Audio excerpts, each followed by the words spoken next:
Paddington Bear was called Paddington because he was found on Paddington Station in London. He was found by Mr. and Mrs. Brown, and since he'd only just arrived in England from darkest Peru and had no idea where to go, they took him home, and he quickly became one of the family. He shared their house near the middle of London with the Browns and their two children, Judy and Jonathan, and their housekeeper, Mrs. Bird. This must have happened about 1958. At least, this is when the first book about Paddington, written by Michael Bond, was published. And since then, there have been many more Paddington books, and many more adventures.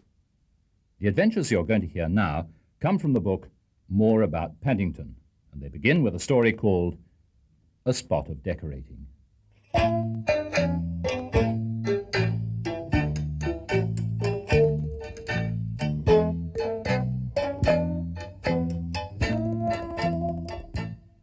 Paddington gave a deep sigh and pulled his hat down over his ears in an effort to keep out the noise. There was such a hullabaloo going on, it was difficult to write up the notes in his scrapbook. The excitement had all started when Mr. and Mrs. Brown and Mrs. Bird received an unexpected invitation to a wedding. Luckily, both Jonathan and Judy were out for the day, or things might have been far worse. Paddington hadn't been included in the invitation, but he didn't really mind. He didn't like weddings very much, apart from the free cake, and he'd been promised a piece of that whether he went or not. All the same, he was beginning to wish everyone would hurry up and go. He had a special reason for wanting to be alone that day.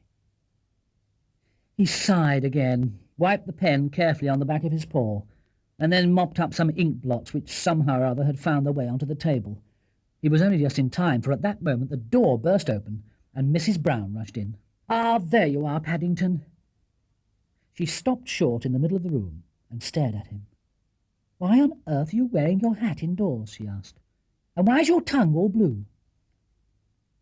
Paddington stuck his tongue out as far as he could. "It is a funny colour," he admitted, squinting down at it with interest. "Perhaps I'm sickening for something." "You'll be sickening for something all right if you don't clear up this mess," grumbled Mrs. Bird as she entered. "Just look at it. Bottles of ink, glue, bits of paper, my best sewing scissors, marmalade all over the table runner, and goodness knows what else." Paddington looked around.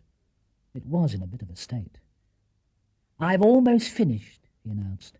"I've just got to rule a few more lines and things. I've been writing my memories." Paddington took his scrapbook very seriously and spent many long hours carefully pasting in pictures and writing up his adventures. Since he'd been at the Browns, so much had happened it was now more than half full.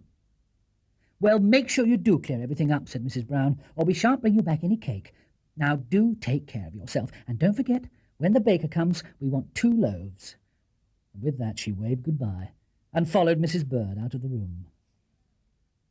"You know," said Mrs. Bird as she stepped into the car, "I have a feeling that bear has something up his paw.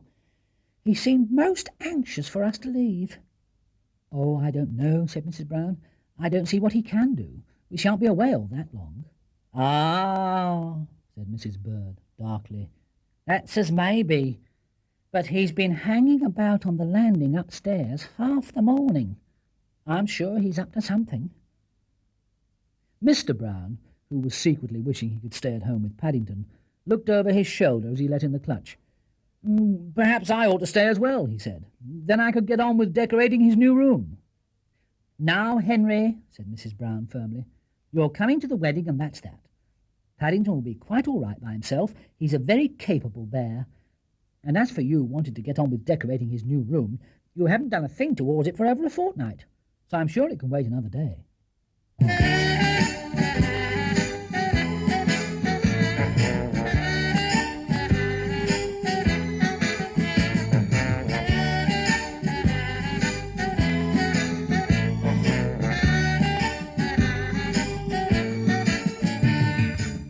Paddington's new room had become a sore point in the Brown household. It was over 2 weeks since Mr. Brown had first thought of doing it, and so far he'd stripped all the old wallpaper from the walls, removed the picture rails, the wood round the doors, the door handle, and everything else that was loose, or that he had made loose. He'd bought a lot of bright new wallpaper, some whitewash, and some paint. And there, matters had rested. In the back of the car, Mrs. Bird pretended she hadn't heard a thing. An idea had suddenly come into her mind, and she was hoping it hadn't entered Paddington's as well. But Mrs. Bird knew the workings of Paddington's mind better than most, and she feared the worst. Had she but known, her fears were being realized at that very moment. Paddington was busy scratching out the words, "at a loose end," in his scrapbook, and was adding, in large capital letters, the ominous ones, "decorating my new room." It was while he'd been writing "at a loose end" in his scrapbook earlier in the day that the idea had come to him. Paddington had noticed in the past that he often got his best ideas when he was at a loose end. For a long while, all his belongings had been packed away, ready for the big move to his new room, and he was beginning to get impatient. Every time he wanted anything special, he had to undo yards of string and brown paper. Having underlined the words in red, Paddington cleared everything up, locked his scrapbook carefully in his suitcase, and hurried upstairs. He had several times offered to lend a paw with the decorating, but for some reason or other Mr. Brown had put his foot down on the idea and hadn't even allowed him in the room while work was in progress. Paddington couldn't understand why. He was sure he'd be very good at it. The room in question was an old box room which had been out of use for a number of years, and when he entered it, Paddington found it was even more interesting than he'd expected. He closed the door carefully behind him and sniffed. There was an exciting smell of paint and whitewash in the air. Not only that, but there were some steps, a trestle table, several brushes, a number of rolls of wallpaper, and a big pail of whitewash. There were so many different and interesting things around that it was a job to know what to do first. Eventually, Paddington decided on the painting. Choosing one of Mr. Brown's best brushes, he dipped it into the pot of paint, and then looked around the room for something to dab it on. It wasn't until he'd been working on the window frame for several minutes that he began to wish he'd started on something else.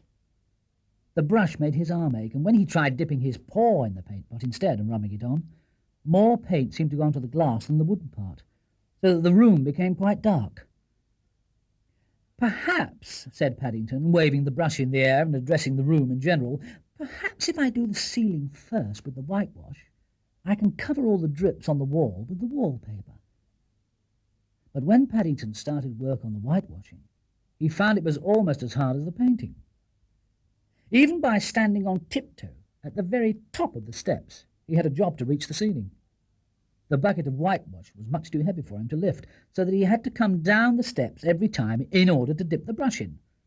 And when he carried the brush up again, the whitewash ran down his paw and made his fur all matted.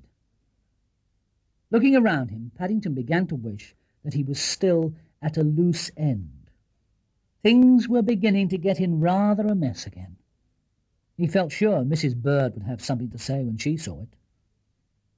It was then that he had a brainwave.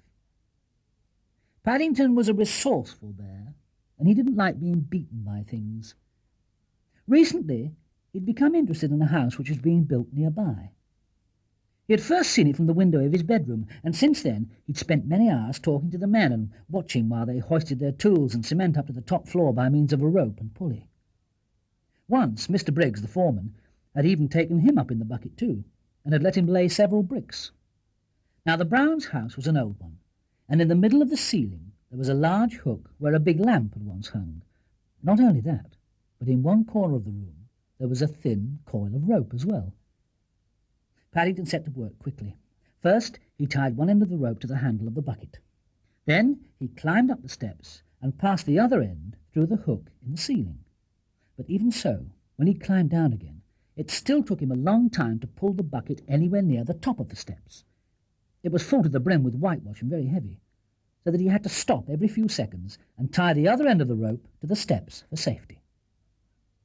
It was when he undid the rope for the last time that things started to go wrong. As Paddington closed his eyes and leaned back for the final pull, he suddenly felt to his surprise as if he was floating on air. It was a most strange feeling. He reached out one foot and waved it around. There was definitely nothing there. He opened one eye, and then nearly let go of the rope in astonishment as he saw the bucket of whitewash going past him on its way down. Well, suddenly, everything seemed to happen at once. Before he could even reach out a paw or shout for help, his head hit the ceiling, and there was a clang as the bucket hit the floor. For a few seconds, Paddington clung there, kicking the air, not knowing what to do. Then there was a gurgling sound from below. Looking down, he saw to his horror that all the whitewash was running out of the bucket. He felt the rope begin to move again as the bucket got lighter, and then it shot past him again as he descended, to land with a bump in the middle of a sea of whitewash. Even then his troubles weren't over.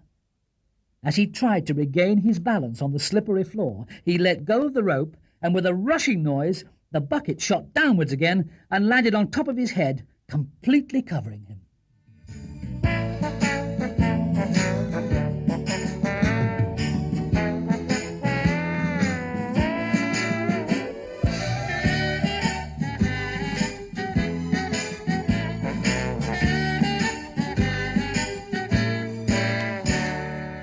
Paddington lay on his back in the whitewash for several minutes, trying to get his breath back and wondering what had hit him.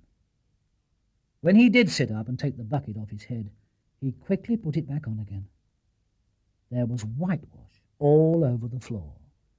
The paint pots had been upset into little rivers of brown and green, and Mr. Brown's decorating cap was floating in one corner of the room. When Paddington saw that, he felt very glad he'd left his hat downstairs. One thing was certain. He was going to have a lot of explaining to do. And that was going to be even more difficult than usual, because he couldn't even explain to himself quite what had gone wrong. It was some while later, when he was sitting on the upturned bucket, thinking about things, that the idea of doing the wallpapering came to him. Paddington had a hopeful nature, and he believed in looking on the bright side. If he did the wallpapering really well, the others might not even notice the mess he'd made.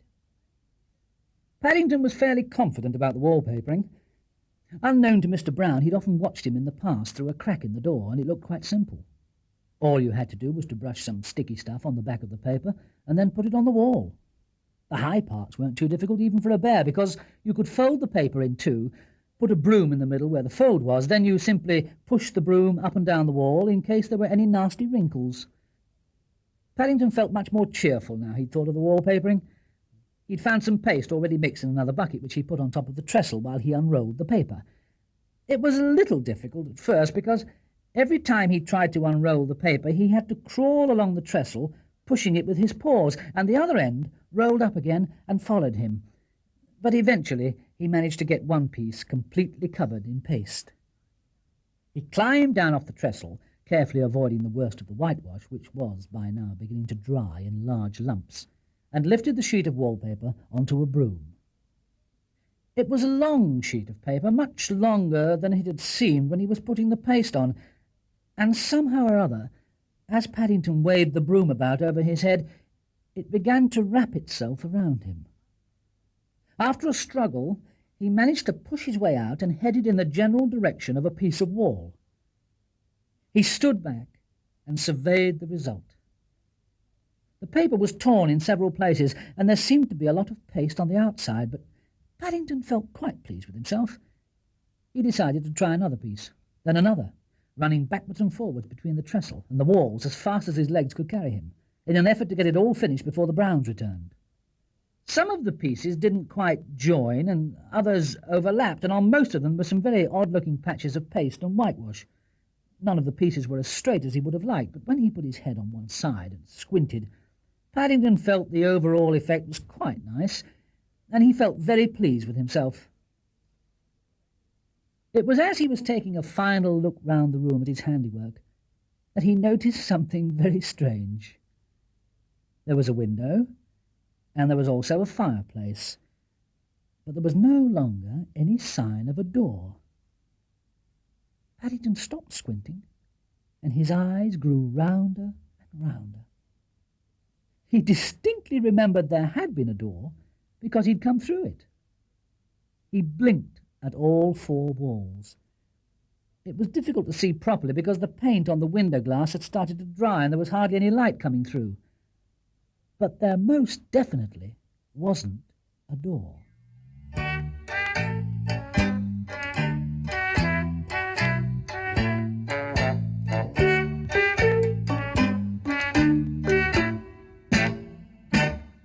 "I can't understand it," said Mr. Brown as he entered the dining room. "I've looked everywhere and there's no sign of Paddington. I told you I should have stayed at home with him." Mrs. Brown looked worried. "Oh, dear, I hope nothing's happened to him. It's so unlike him to go out without leaving a note." "He's not in his room," said Judy. "Have you seen Paddington anywhere?" asked Mrs. Brown as Mrs. Bird entered, carrying a tray of supper things.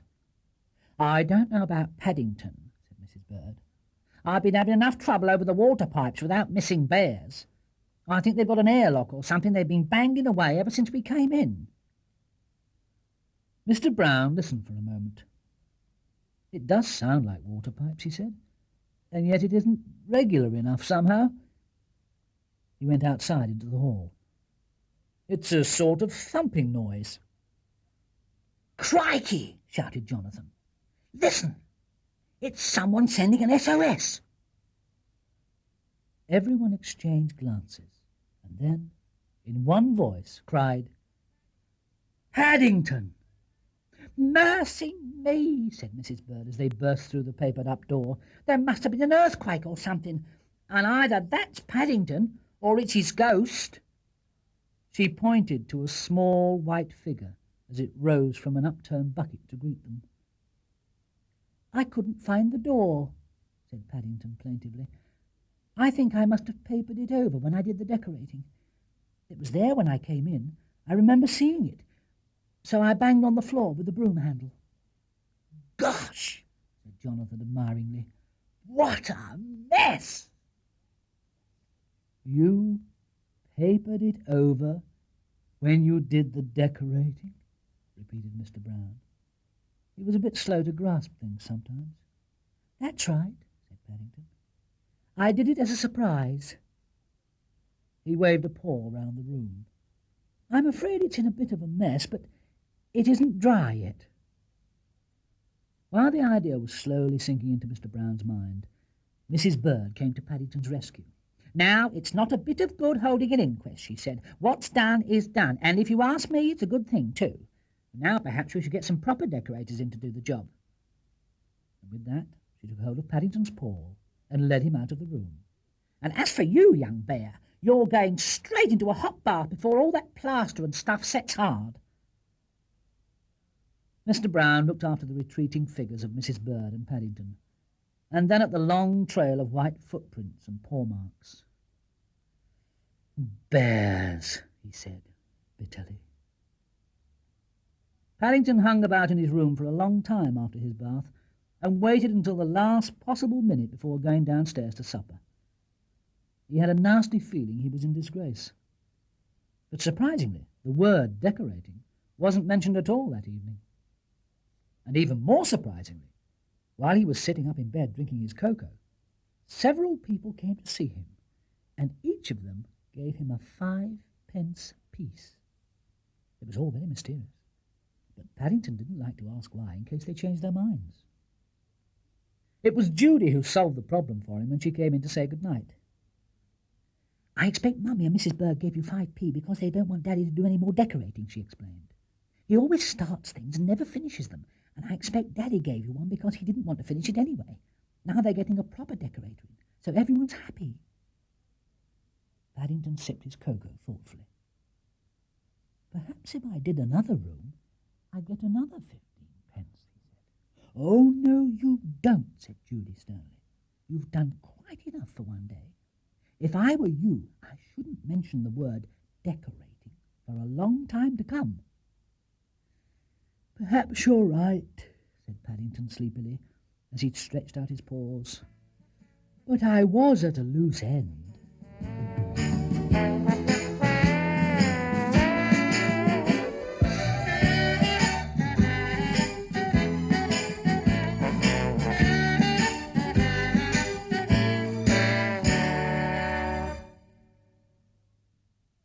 The old box room was finished at last, and everyone, including Paddington, agreed that he was a very lucky bear to move into such a nice room. Not only was the paintwork a gleaming white, so that he could almost see his face in it, but the walls were gaily papered, and he even had new furniture of his own as well. Mrs. Bird's contribution had been some bright new curtains for the windows, which Paddington liked very much. In fact, the first night he spent in his new room, he couldn't make up his mind whether to have them drawn together so that he could admire them, or left apart so that he could see the view. He got out of bed several times and eventually decided to have one drawn and the other left back so that he could have the best of both worlds. Then something strange caught his eye. Paddington made a point of keeping a torch by the side of his bed in case there was an emergency during the night, and it was while he was flashing it on and off to admire the drawn curtain that he noticed it. Each time he flashed the torch, there was an answering flicker of light from somewhere outside. He sat up in bed, rubbing his eyes, and stared in the direction of the window. He decided to try a more complicated signal. 2 short flashes, followed by several long ones. When he did so, he nearly fell out of bed with surprise, for each time he sent a signal, it was repeated in exactly the same way through the glass. Paddington jumped out of bed and rushed to the window. He stayed there for a long while, peering out at the garden, but he couldn't see anything at all. Having made sure the window was tightly shut, he drew both curtains and hurried back to bed, pulling the clothes over his head a little farther than usual. It was all very mysterious, and Paddington didn't believe in taking any chances. It was Mr. Brown at breakfast the next morning who gave him his first clue. "Someone's stolen my prize marrow," he announced crossly. "They must have got in during the night." For some weeks past, Mr. Brown had been carefully nursing a huge marrow, which he intended to enter for a vegetable show. He watered it every morning and evening, and measured it every night before going to bed.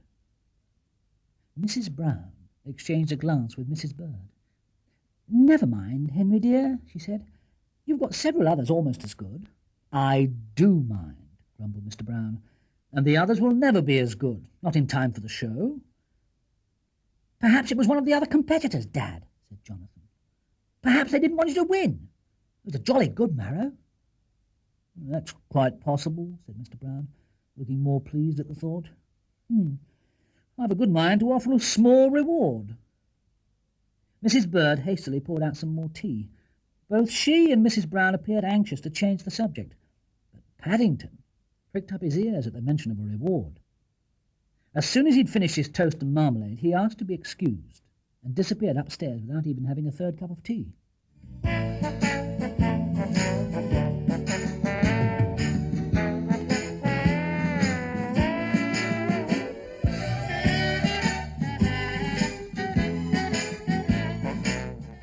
It was while she was helping Mrs. Bird with the washing up that Mrs. Brown first noticed something odd going on in the garden. "Look," she said, nearly dropping one of the breakfast plates in her astonishment. "Behind the cabbage patch. Whatever is it?" Mrs. Bird followed her gaze out of the window to where something brown and shapeless kept bobbing up and down. Her face cleared. "It's Paddington," she said. "I'd recognise his hat anywhere." "Paddington?" echoed Mrs. Brown. "But what on earth is he doing crawling about in the cabbage patch on his paws and knees?" "He looks as if he's lost something," said Mrs. Bird. "That's Mr. Brown's magnifying glass he's got." Mrs. Brown sighed. "Oh, well, we shall know what it is soon enough, I expect." Unaware of the interest he was causing, Paddington sat down behind a raspberry cane and undid a small notebook which he opened at a page marked List of Clues. Recently, Paddington had been reading a mystery story, and he had begun to fancy himself as a detective.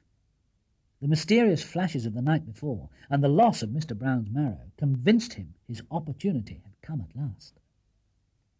So far, it had all been rather disappointing. He'd found several footprints, but he'd traced them all back to the house. In the big gap left by Mr. Brown's prize marrow, there were 2 dead beetles and an empty seed packet, but that was all.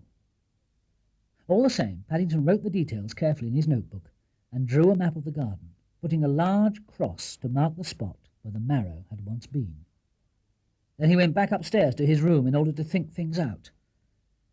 When he got there, he made another addition to his map, a drawing of the new house which was being built beyond the edge of the garden.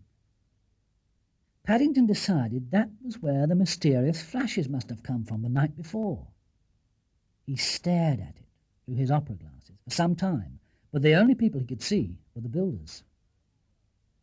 Shortly afterwards, anyone watching the Browns' house would have seen the small figure of a bear emerge from the front door and make its way towards the market.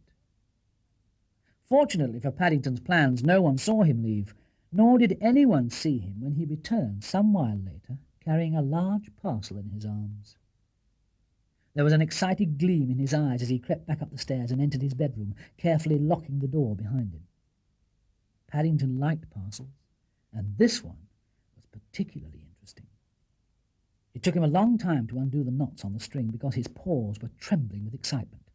But when he did pull the paper apart, it revealed a long cardboard box, very brightly coloured, with the words, "Master Detective's Disguise Outfit" on the front. Paddington had been having a battle with himself ever since he'd first seen it several days before in a shop window. Although 50 pence seemed an awful lot of money to pay for anything, especially when you only get 10 pence a week pocket money, Paddington felt very pleased with himself as he emptied the contents onto the floor. There was a long black beard, some dark glasses, a police whistle, several bottles of chemicals marked "Handle with care," which Paddington hurriedly put back in the box, a fingerprint pad, a small bottle of invisible ink, and a book of instructions. It seemed a very good disguise outfit. Paddington tried writing his name on the lid of the box with the invisible ink, and he couldn't see it at all. Then he tested the fingerprint pad with his paw, and blew several blasts on the police whistle under the bedclothes. He rather wished he'd thought of doing it the other way around, as a lot of the ink came off on the sheets, which was going to be difficult to explain. But he liked the beard best of all. It had 2 pieces of wire for fitting over the ears, and when he turned and suddenly caught sight of himself in the mirror, it made him quite jump. With his hat on, and an old raincoat of Jonathan's which Mr. Brown had put out for the jumble sale, he could hardly recognize himself. After studying the effect in the mirror from all possible angles, Paddington decided to try it out downstairs. It was difficult to walk properly. Jonathan's old coat was too long for him, and he kept treading on it. Apart from that, his ears didn't seem to fit the beard as well as he would have liked, so that he had to hang on to it with one paw while he went backwards down the stairs, holding onto the banisters with the other paw. He was so intent on what he was doing, he didn't hear Mrs. Bird coming up until she was right on top of him. Mrs. Bird looked most startled when she bumped into him. "Oh, Paddington," she began, "I was just coming up to see you. I wonder if you wouldn't mind going down to the market and fetching me half a pound of butter."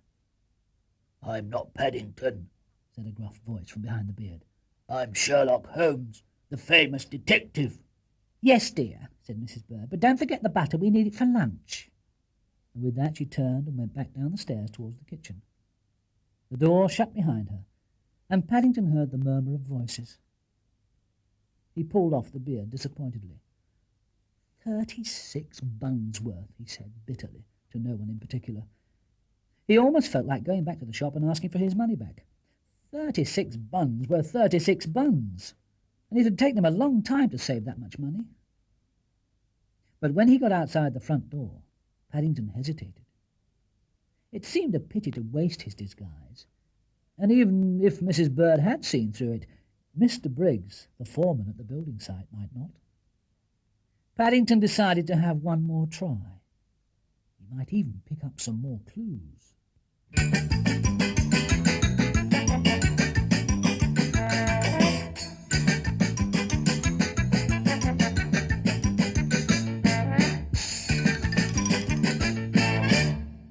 By the time he arrived at the new house, he was feeling much more pleased with himself. Out of the corner of his eye, he'd noticed quite a number of people staring at him as he passed. And when he looked at them over the top of his glasses, several of them had hurriedly crossed to the other side of the road.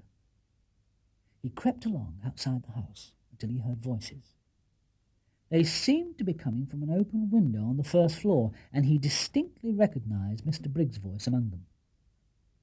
There was a ladder propped against the wall, and Paddington clambered up the rungs until his head was level with the windowsill.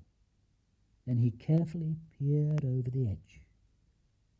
Mr. Briggs and his men were busy round a small stove making themselves a cup of tea. Paddington stared hard at Mr. Briggs, who was in the act of pouring some water into the teapot.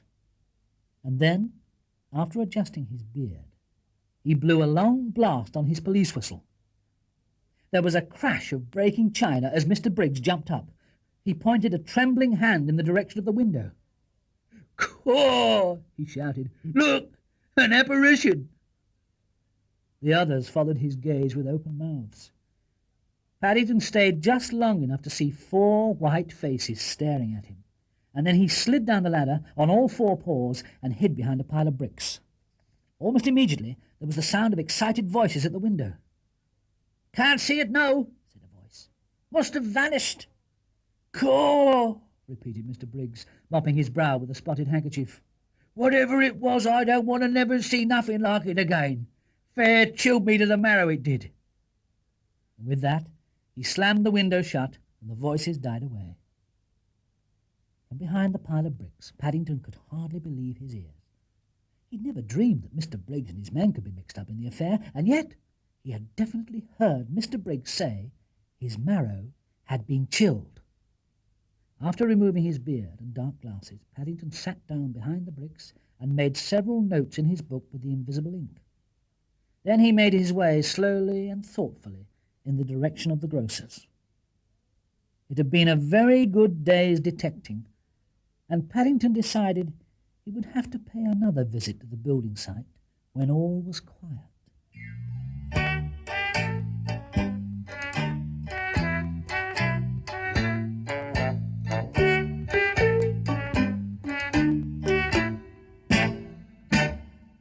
It was midnight. All the household had long since gone to bed. "You know," said Mrs. Brown, just as the clock was striking 12, "it's a funny thing, but I'm sure Paddington's up to something." "There's nothing funny in that," replied Mr. Brown sleepily. "He's always up to something. What is it this time?" "That's just the trouble," said Mrs. Brown. "I don't really know. But he was wandering around wearing a false beard this morning. He nearly startled poor Mrs. Bird out of her wits.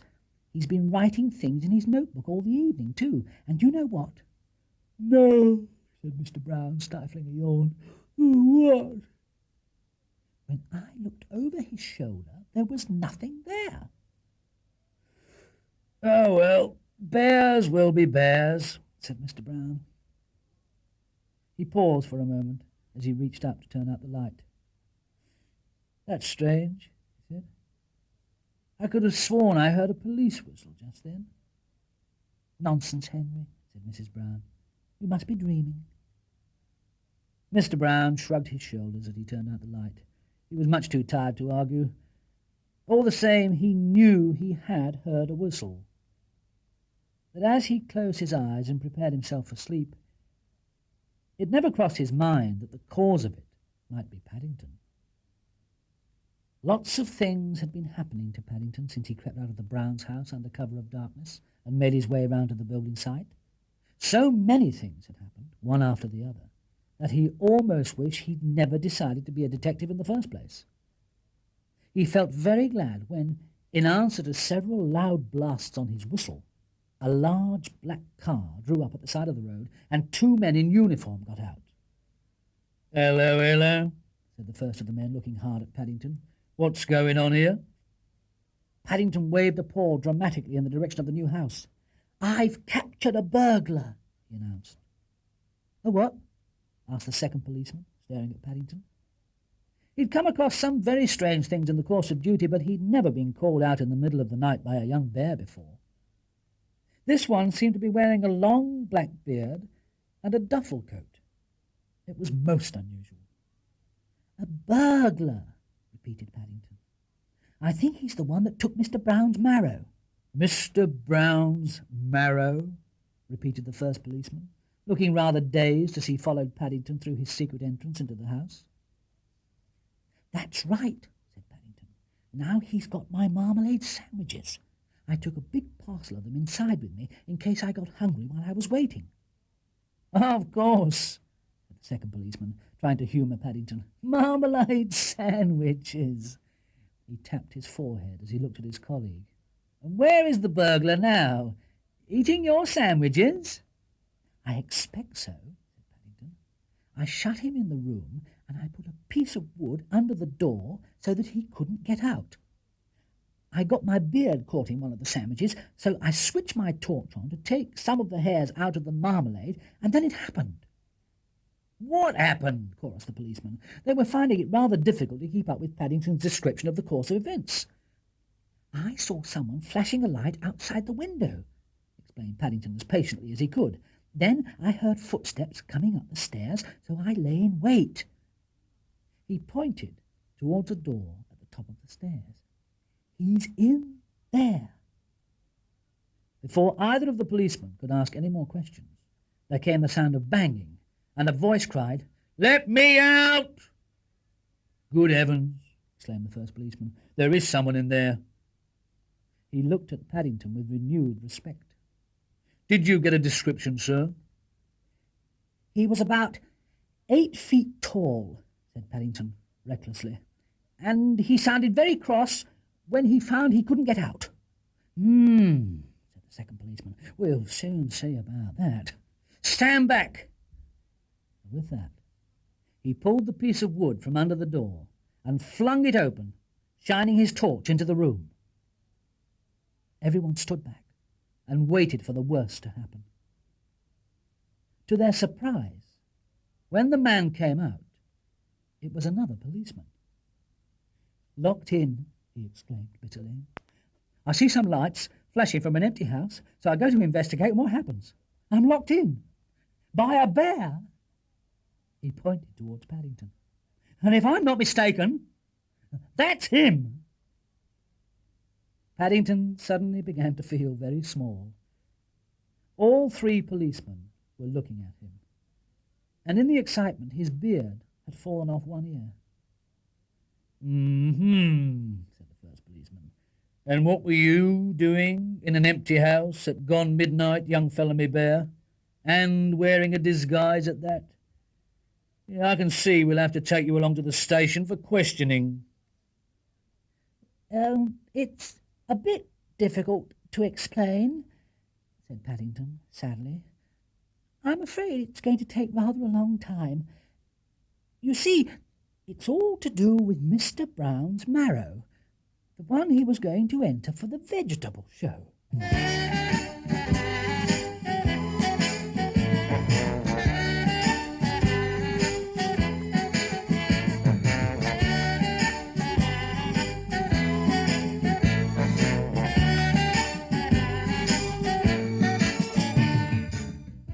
The policemen weren't the only ones who found it all rather hard to understand.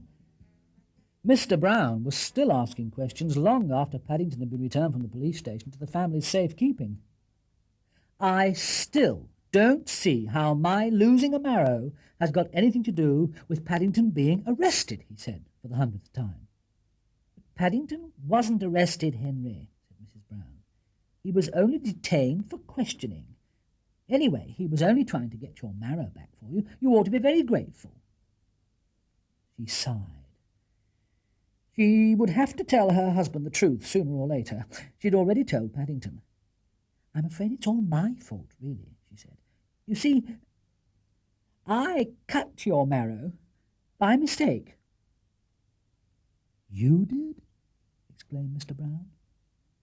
"You cut my prize marrow?" "Well, I didn't realize it was your prize one," said Mrs. Brown. "And you know how fond you are of stuffed marrow. We had it for dinner last night." Back in his own room, Paddington felt quite pleased with himself as he got into bed. Once the inspector at the police station had heard his full story, he had complimented Paddington on his bravery and ordered his immediate release. "I wish there were more bears about like you, Mr. Brown," he'd said, and he'd given Paddington a real police whistle as a souvenir. Even the policeman who'd been locked in said he quite understood how it had all come about. Besides, Paddington had solved the mystery of the flashing lights at last. It hadn't been anyone in the garden at all, but simply the reflection of his own torch on the window. When he stood up on the end of the bed, he could even see himself quite plainly in the glass. In a way, Paddington was sorry about the marrow, especially as he wouldn't get the reward, but he was very glad the culprit hadn't been Mr. Briggs. He liked Mr. Briggs, and besides, he'd been promised another ride in his bucket, and he didn't want to miss that.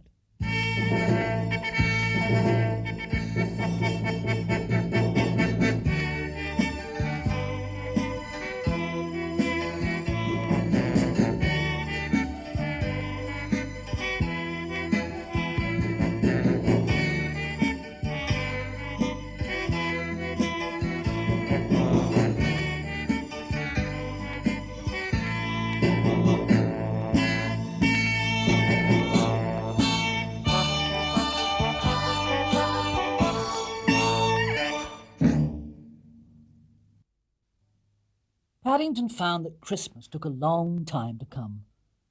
Each morning when he hurried downstairs, he crossed the date off the calendar, but the more days he crossed off, the farther away it seemed. However, there was plenty to occupy his mind. For one thing, the postman started arriving later and later in the morning, and when he did finally reach the Browns' house, there were so many letters to deliver that he had a job to push them all through the letterbox.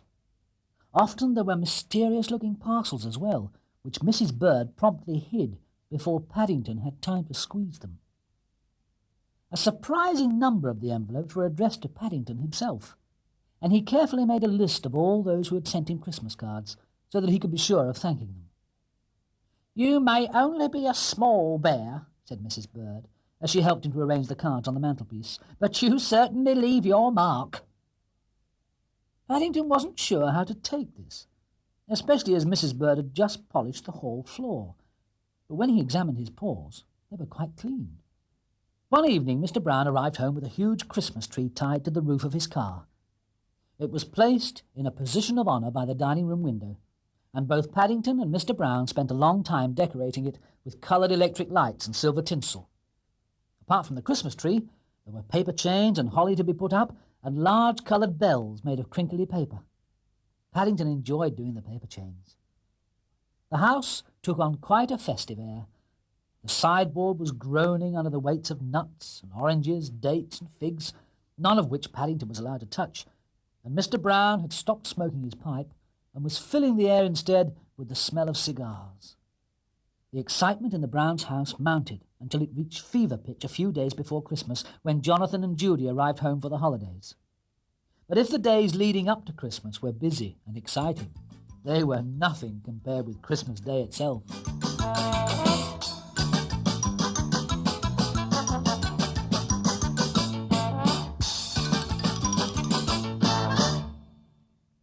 The Browns were up early on Christmas morning, much earlier than they'd intended.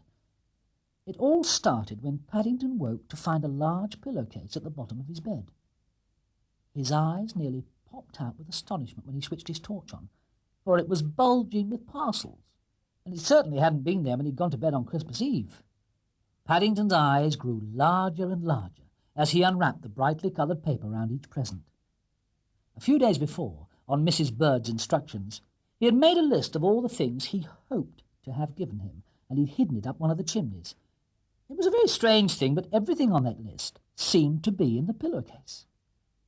There was a large chemistry outfit from Mr. Brown, full of jars and bottles and test tubes, which looked very interesting. And there was a miniature xylophone from Mrs. Brown, which pleased him no end. Paddington was fond of music, especially the loud sort, which was good for conducting, and he'd always wanted something he could actually play. Mrs. Bird's parcel was even more exciting, for it contained a checked cap, which he'd specially asked for and had underlined on his list. Paddington stood on the end of the bed, admiring the effect in the mirror for quite a while. Jonathan and Judy had each given him a travel book. Paddington was very interested in geography, being a much-travelled bear, and he was pleased to see there were plenty of maps and coloured pictures inside. The noise from Paddington's room was soon sufficient to waken both Jonathan and Judy, and in no time at all the whole house was in an uproar, with wrapping paper and bits of string everywhere. "I'm as patriotic as the next man," grumbled Mr. Brown, "but I draw the line when bears start playing the national anthem at 6 o'clock in the morning, especially on a xylophone." As always, it was left to Mrs. Bird to restore order. "No more presents until after lunch," she said firmly. She had just tripped over Paddington on the upstairs landing, where he was investigating his new chemical outfit, and something nasty had gone in one of her slippers.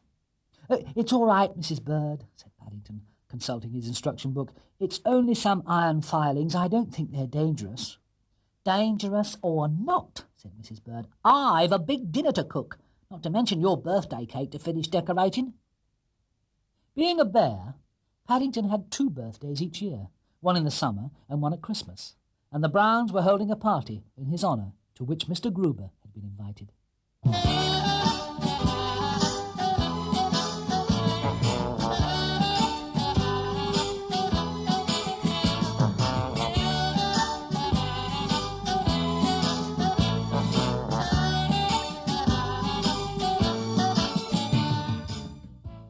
Paddington's eyes glistened as he surveyed the table. He didn't agree with Mr. Brown when he said it all looked too good to eat. All the same, even Paddington got noticeably slower towards the end when Mrs. Bird brought in the Christmas pudding. "Well," said Mr. Gruber a few minutes later, as he sat back and surveyed his empty plate, "I must say that's the best Christmas dinner I've had for many a day. Thank you very much indeed." "Hear, hear," agreed Mr. Brown. When they'd finished their coffee and were sitting round the blazing fire, feeling warm and comfortable, Mr. Brown rubbed his hands. "Now, Paddington," he said, "it's not only Christmas, it's your birthday as well. What would you like to do?" A mysterious expression came over Paddington's face. "If you all go in the other room," he announced, "I've a special surprise for you." "Oh dear, must we, Paddington?" said Mrs. Brown. "There isn't a fire." "I shan't be long," said Paddington firmly, "but it's a special surprise and it has to be prepared." He held the door open, and the Browns, Mrs. Bird and Mr. Gruber filed obediently into the other room. "Now close your eyes," said Paddington when they were all settled, "and I'll let you know when I'm ready." Mrs. Brown shivered. "I hope you won't be too long," she called. But the only reply was the sound of the door clicking shut. They waited for several minutes without speaking, and then Mr. Gruber cleared his throat. Do you think young Mr. Brown's forgotten about us?" he asked. "I don't know," said Mrs. Brown, "but I'm not waiting much longer." "Henry!" she exclaimed as she opened her eyes. "Have you gone to sleep?" "What's that?" snorted Mr. Brown. He had eaten such a large dinner he was finding it difficult to keep awake. "What's happening? Have I missed anything?" "Nothing's happening," said Mrs. Brown. "Henry, you'd better go and see what Paddington's up to." Several more minutes went by before Mr. Brown returned to announce that he couldn't find Paddington anywhere. "Well, he must be somewhere," said Mrs. Brown. "Bears don't disappear into thin air." "Crikey!" exclaimed Jonathan, as a thought suddenly struck him. "You don't think he's playing at Father Christmas, do you? He was asking all about it the other day when he put his list up the chimney. I bet that's why he wanted us to come in here, because this chimney connects with the one upstairs, and there isn't a fire." "Father Christmas?" said Mr. Brown. "I'll give him Father Christmas." He stuck his head up the chimney and called Paddington's name several times. "I can't see anything," he said, striking a match.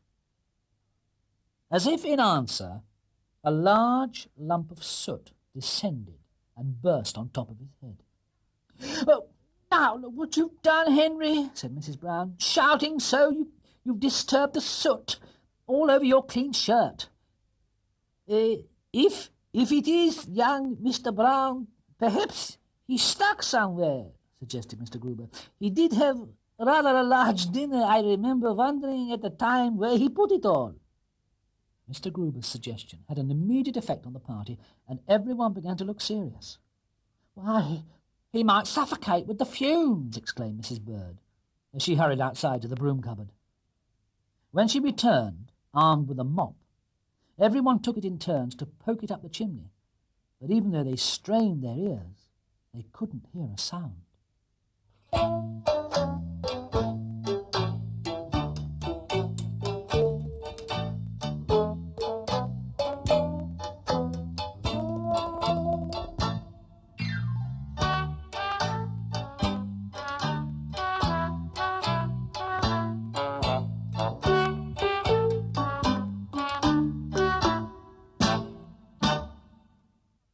It was while the excitement was at its height that Paddington came into the room. He looked most surprised when he saw Mr. Brown with his head up the chimney. "You can come into the dining room now," he announced, looking round the room. "I've finished wrapping my presents, and they're all on the Christmas tree." "You don't mean to say," spluttered Mr. Brown as he sat in the fireplace, rubbing his face with a handkerchief, "you don't mean to say you've been in the other room all the time?" "Yes," said Paddington, innocently. "I hope I didn't keep you waiting too long." Mrs. Brown looked at her husband. "I thought you said you'd looked everywhere," she exclaimed. "Well, we'd just come from the dining room," said Mr. Brown, looking very sheepish. "I didn't think he'd be there." "It only goes to show," said Mrs. Bird hastily, as she caught sight of the expression on Mr. Brown's face, "it only goes to show how easy it is to give a bear a bad name." Paddington looked most interested when they explained to him what all the fuss was about. "I never thought of coming down the chimney," he said, staring at the fireplace. "Well, you're not thinking about it now either," replied Mr. Brown sternly.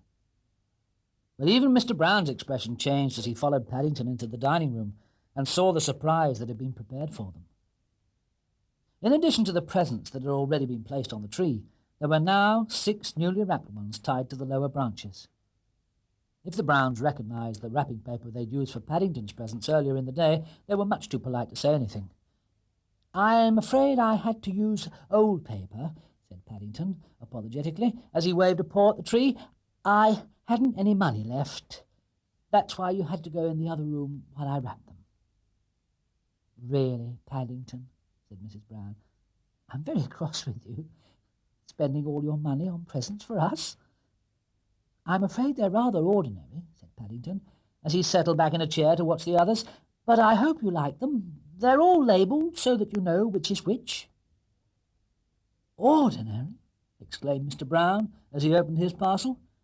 "I don't call a pipe rack ordinary, and there's an ounce of my favourite tobacco tied to the back as well." "Gosh! A new stamp album!" cried Jonathan. "Whizzo! It's got some stamps inside already." "They're Peruvian ones from Aunt Lucy's postcards," said Paddington. "I've been saving them for you." "And I've got a box of paints," exclaimed Judy. "Thank you very much, Paddington. It's just what I wanted." "We all seem to be so lucky," said Mrs. Brown as she unwrapped a parcel containing a bottle of her favourite lavender water. "How did you guess? I finished my last bottle only a week ago." I'm sorry about your parcel, Mrs. Bird," said Paddington, looking across the room. "I had a bit of a job with the knots." "It must be something special," said Mr. Brown. "It seems all string and no parcel." "That's because it's really clothesline," explained Paddington, "not string." "That makes 2 presents in one," said Mrs. Bird, as she freed the last of the knots and began unwinding yards and yards of paper. "How exciting! I can't think what it can be." "Why," she exclaimed, I do believe it's a brooch, and it's shaped like a bear. Ah, how lovely." Mrs. Bird looked most touched as she handed the present round for everyone to see. "Oh, I shall keep it in a safe place," she added, "and only wear it on special occasions, when I want to impress people." "I don't know what mine is," said Mr. Gruber, as they all turned to him. He squeezed the parcel. "He's such a funny shape," It's a drinking mug, he exclaimed, his face lighting up with pleasure. And it even has my name painted on the side. It's for your 11s, Mr. Gruber, said Paddington. I noticed your old one was getting rather chipped. I'm sure it will make my cocoa taste better than it ever has before, said Mr. Gruber. He stood up and cleared his throat. I think I would like to offer a vote of thanks to young Mr. Brown, he said, for all his nice presents. I'm sure he must have given them a good deal of thought. Hear, hear, echoed Mr. Brown as he filled his pipe. Mr. Gruber felt under his chair. And while I think of it, Mr. Brown, I have a small present for you.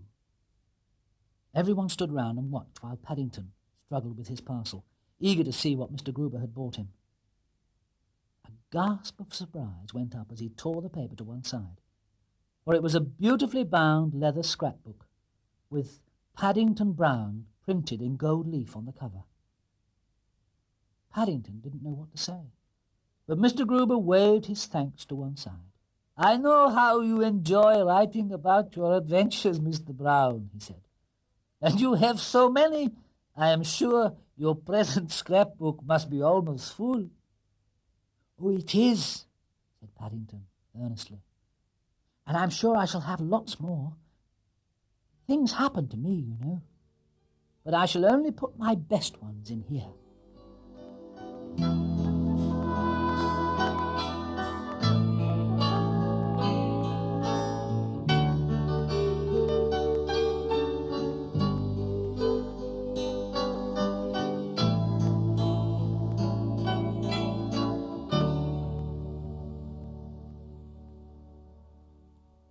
When he made his way up to bed later that evening, his mind was in such a whirl, and he was so full of good things, he could hardly climb the stairs, let alone think about anything. He wasn't quite sure which he'd enjoyed most, the presents, Christmas dinner, the games, or the tea with the special marmalade layer birthday cake Mrs. Bird had made in his honour. Pausing on the corner halfway up, he decided he'd enjoyed giving his own presents best of all.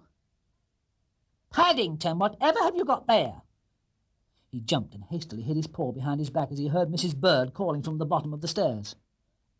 It's only some pudding, Mrs. Bird, he called, looking over the banisters guiltily. I thought I might get hungry during the night, and I didn't want to take any chances. Honestly, Mrs. Bird exclaimed, as she was joined by the others. What does that bear look like? A paper hat about 10 sizes too big on his head, Mr. Gruber's scrapbook in one paw, and a plate of Christmas pudding in the other. I don't care what he looks like, said Mrs. Brown, so long as he stays that way. The place wouldn't be the same without him. But Paddington was too far away to hear what was being said. He was already sitting up in bed, busily writing in his scrapbook. First of all, there was a very important notice to go on the front page. It said, Paddington Brown, 32, Windsor Gardens, London, England, Europe, the world. Then, on the next page, he added, in large capital letters, My Adventures, Chapter 1. Paddington sucked his pen thoughtfully for a moment, and then carefully replaced the top on the bottle of ink before it had a chance to fall over on the sheets. He felt much too sleepy to write any more, but he didn't really mind. Tomorrow was another day, and he felt quite sure he would have some more adventures, even if he didn't know what they were going to be as yet. Paddington lay back and pulled the blankets up round his whiskers. It was warm and comfortable, and he sighed contentedly as he closed his eyes. It was nice being a bear, especially a bear called Paddington.